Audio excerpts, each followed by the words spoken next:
नमस्कार। आज हम केन होंडा की एक बहुत ही कमाल की किताब हैप्पी मनी के कुछ दिलचस्प आइडियाज पर बात करने वाले हैं।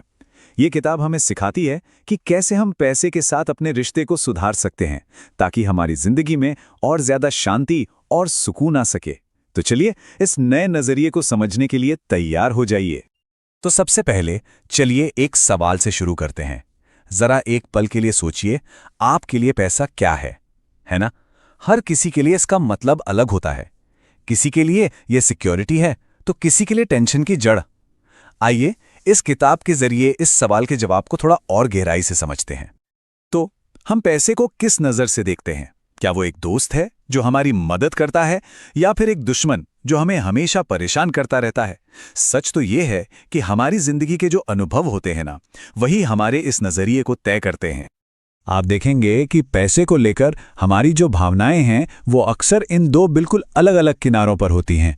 एक तरफ पैसा लगातार चिंता, परेशानी और झगड़े की वजह बन सकता है।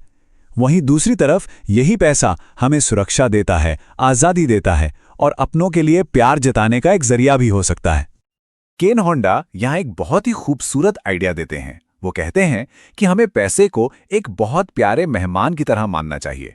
अब आप ही सोचिए, जब हम किसी मेहमान का दिल से सम्मान करते हैं तो वो बार बार हमारे घर आना चाहता है ना? बस हमें पैसे के साथ भी ठीक ऐसा ही रिश्ता बनाना है। तो फिर ये रिश्ता बनेगा कैसे? चलिए इस हिस्से में हम ये जानने की कोशिश करते हैं कि हम असल में पैसा चाहते ही क्यों हैं, इसके पीछे कौन सी गहरी भावनाएं और इच्छाएं काम करती हैं। होंडा के हिसाब से लोग 6 मुख्य वजहों से पैसा चाहते हैं। अपनी बुनियादी जरूरतों के लिए, शक्ति महसूस करने के लिए, आजादी के लिए, प्यार जताने या पाने के लिए, जिंदगी में एक तरह की निश्चितता लाने के लिए और अपनी पहचान बनाने यानी कि सेल्फ एक्सप्रेशन के लिए। जरा सोचकर देखिए, इनमें से आपकी असली वजह क्या है? हाँ, ये तो सदियों पुराना सवाल है ना, कि क्या पैसा सच में खुशी खरीद सकता है? देखिए, पैसा जिंदगी की मुश्किलों को कम जरूर कर सकता है, इसमें कोई शक नहीं। लेकिन कई स्टडीज ये बताती हैं कि एक लिमिट के बाद और ज्यादा पैसा हमारी खुशी को और नहीं बढ़ाता। तो फिर सवाल यह है कि असली खुशी आती कहां से है? हमारी जो फाइनेंशियल दुनिया है ना, वो कुछ ऐसे नियमों और विश्वासों से चलती है जिन्हें हम अक्सर देख नहीं पाते। ये हमारे मन में इतने गहरे बसे होते हैं कि हमारे हर फैसले पर असर डालते हैं। चलिए इनमें से कुछ को समझने की कोशिश करते हैं। इनमें से जो सबसे बड़ा नियम है वो है कमी का भ्रम। ये वो सोच है कि दुनिया में हर चीज लिमिटेड है, कम है और सबको नहीं मिल सकती। और पता है, सिर्फ इसी एक सोच की वजह से पैसे को लेकर डर, जलन और लालच जैसी भावनाएं पैदा होती हैं। और ये सोच हमें कहीं और से नहीं मिलती। बचपन से ही हमारा समाज हमें यही सिखाता है कि सब कुछ सीमित है। ये सोच हमें एक दूसरे के खिलाफ खड़ा कर देती है और हम सब एक ऐसी दौड़ में शामिल हो जाते हैं जहां लगता है कि संसाधन कम है और हमें दूसरों से ज्यादा हासिल करना है। तो इस डर वाली सोच का होंडा एक बहुत ही मजेदार विकल्प देते हैं। वो कहते हैं, पैसे को एक खेल की तरह देखो। यहां जीतना इस बात पर निर्भर नहीं करता कि आपके पास कितना पैसा है, बल्कि इस बात पर कि आप इस खेल को किस रवैये और कितनी खुशी के साथ खेलते हैं। अच्छा, अब हम एक बहुत बहुत जरूरी फर्क को समझने वाले हैं, पैसे का IQ और पैसे का EQ। यकीन मानिए, इसे समझना हमारी फाइनेंशियल जिंदगी को पूरी तरह से बदल सकता है। मनी IQ का सीधा सा मतलब है पैसे से जुड़ी किताबी जानकारी। मतलब पैसा कैसे कमाना है, कैसे बचाना है और कहां इन्वेस्ट करना है। ये पूरी तरह से प्रैक्टिकल ज्ञान है जिस पर ज्यादातर लोग अपना सारा ध्यान लगा देते हैं। और वहीं दूसरी तरफ है मनी EQ। ये पैसे के साथ हमारी इमोशनल इंटेलिजेंस है, हमारी भावनात्मक समझ।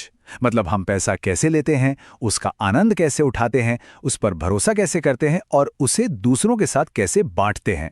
असल में ये पैसे के साथ हमारा पर्सनल रिश्ता है। और सबसे काम की बात तो ये है कि असली और लंबे समय तक चलने वाली जो फाइनेंशियल शांति है ना, वो हमारे मनी EQ से ही आती है। जब हम पैसे को लेकर अपनी भावनाओं को संभालना सीख जाते हैं, तब हम मुश्किल समय में भी अपनी दौलत और अपनी खुशी दोनों को बनाए रख सकते हैं। तो अगर इसे आसान भाषा में समझें तो मनी IQ का फोकस होता है नंबरों और स्ट्रैटेजी पर, जबकि मनी EQ का फोकस होता है हमारी भावनाओं और रिश्तों पर। IQ पैसा बनाने में मदद करता है, लेकिन EQ उस पैसे के साथ खुश रहने में मदद करता है। दोनों जरूरी हैं, पर खुशी की असली चाबी EQ में है। तो ठीक है, ये सब तो समझ आ गया, पर सवाल ये है कि हम अपनी फाइनेंशियल कहानी को हमेशा के लिए बदलें कैसे और हैप्पी मनी के रास्ते पर चलें कैसे? चलिए अब इस पर बात करते हैं। इसका जवाब छिपा है ज़ेन अप्रोच में।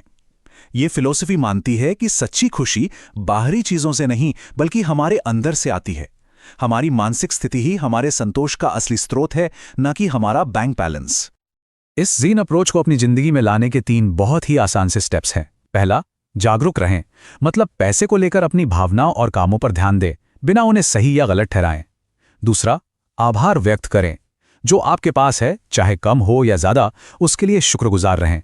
और तीसरा, खुशी अपने अंदर खोजें, अपनी खुशी को अपनी फाइनेंशियल सिचुएशन से पूरी तरह अलग कर दे। किताब का ये एक बहुत ही पावरफुल वाक्य इस पूरी बात का निचोड़ है। आभार व्यक्त करने की आदत पैसे को चिंता के स्रोत से बदलकर सकारात्मकता और समृद्धि का एक साधन बना देती है। यही हैप्पी मनी फिलॉसफी का अंतिम लक्ष्य है। तो चलिए आज की इस बातचीत के आखिर में एक सवाल अपने आप से पूछिए। अब जब आप ये सब जान गए हैं, तो आप अपनी जिंदगी में पैसे का स्वागत एक दोस्त की तरह, एक प्यारे मेहमान की तरह कैसे करेंगे? सोचिएगा जरूर।